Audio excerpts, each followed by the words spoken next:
जब किसी के घर में एक बेटे का जन्म होता है तो लोगों में खुशी की लहर दौड़ जाती है। चारों तरफ मिठाइयाँ बंटने लगती है। लेकिन जैसे ही एक बेटी का जन्म होता है तो खुशियाँ बस दिखावे की रह जाती है और लोग लक्ष्मी आई है बोल के दिलासे देने लगते हैं।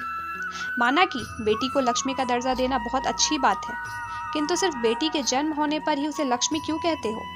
क्यों बेटों के जन्म पर ये नहीं कहते कि शिव जी आए हैं, विष्णु जी आए हैं, ब्रह्मा जी आए हैं? ऐसा क्यों होता है? आप एक कहानी के द्वारा अच्छी तरह से समझ जाएंगे। आइए मैं आपको एक कहानी सुनाती हूँ।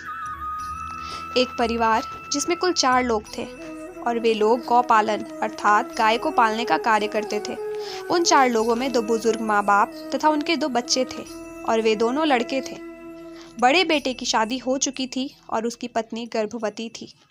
वो दहेज में बहुत सारा सामान लाई थी, इसलिए उसकी सास उसे बहुत मानती थी, उसे बहुत प्यार करती थी।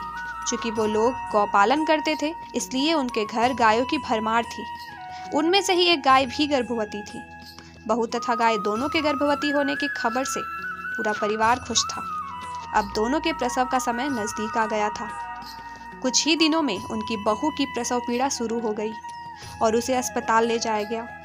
वहाँ उसने एक सुंदर सुशील बेटी को जन्म दिया। बेटी के जन्म से परिवार में कोई खुश न था। वे लोग अपनी बहू को उलाहने देने लगे, उसे कोसने लगे, उसे ताने देने लगे। उसकी सास जो उसे इतना प्यार करती थी, उनका प्यार तो जैसे गायब ही हो गया। समय बीत रहा था और अब उनकी गाय के भी प्रसव का समय आ गया था। गाय ने प्रसव के बाद एक बछड़े अर्थात एक बैल को जन्म दिया, किंतु परिवार में बैल के जन्म से कोई खुश नहीं था। किंतु ये क्या, जहाँ बेटे के जन्म पर लोग खुश होते हैं, वहाँ इस बैल जो कि एक पुरुष जाति का था, उसके जन्म पर इतना शोक क्यों, इतना दुख क्यों? परिवार में कोई खुश क्यों नहीं था? मैं आपको बताती हूँ कि ऐसा क्यों। ऐसा इसलिए क्योंकि जब बैल का जन्म हुआ तो उससे उन्हें कोई खास फायदा नहीं था, लेकिन गाय के जन्म पर तो उन्हें दूध, दही, पनीर अर्थात धन की कमाई होती। उसी प्रकार जब बेटी का जन्म होता है तो उसके खर्चे, उसका पालन पोषण के बदले परिवार को कुछ नहीं मिलता, ऊपर से उसके विवाह के दहेज की चिंता। लेकिन बेटे के जन्म के बाद उसके खर्चे, उसके पालन पोषण, जिससे बेटा बड़ा होकर अपने परिवार का सहारा बनेगा, साथ ही साथ दहेज भी लाएगा, अपने परिवार की सहायता करेगा, माँ बाप की सहायता करेगा। अब आप समझ गए होंगे कि हम लोग एक अनजान लालच के वश में रहकर अपने ही बेटे और बेटी के बीच फर्क करते हैं, किंतु ये कभी नहीं सोचते कि हमें अपने बेटे और बेटियों दोनों को इस लायक बनाना है कि वे खुद के दम पर 2 परिवारों को संभाल सके।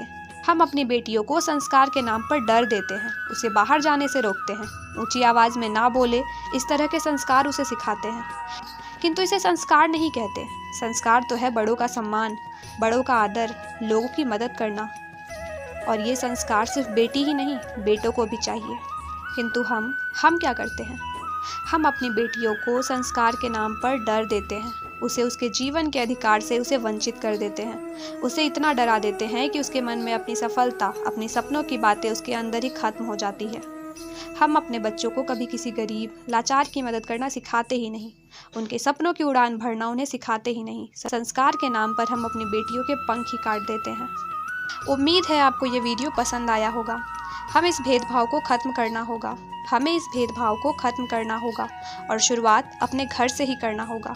दहेज के नाम पर इस कुप्रथा को ख़त्म करना होगा। अपने बेटियों को बेटों के समान ही पंख देना होगा और बेटों को भी बेटियों के समान एक अच्छे संस्कार देने होंगे। लड़कियों का सम्मान और उनका आदर करना सिखाना होगा। राधे राधे।